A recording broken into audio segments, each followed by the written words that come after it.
আসসালামু আলাইকুম প্রিয় দর্শক, দেখেন কুকুরটা শুয়ে আছে কিভাবে কাঁপতেছে।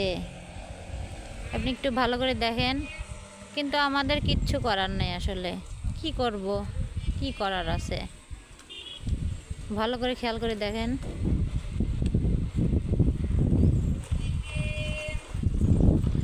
আসলে কিছু সময় থাকে যে অসহায়ের মতো দেখা ছাড়া কিছুই করার নাই। আমিও তেমনই একজন মানুষ, যে আমার স্বাদ আছে বাট সাধ্য নাই। আমি যে কুকুরটাকে আমার বাসায় নিয়ে যাব, দেখেন আমি বোঝাতে পারবো না কি কাঁপতেছে, পুরো শরীর থরথর করে কাঁপতেছে শীতে। আসলে এসব কষ্ট না চোখে পড়লে আমার মনে হয় ভালো, কিন্তু আমার চোখেই কেন জানি পড়ে যায়। ইস, ইনশাল্লাহ সবাই ভালো থাকেন, আর ভালো থাকুক পৃথিবীর সমস্ত প্রাণ। আল্লাহ হাফেজ।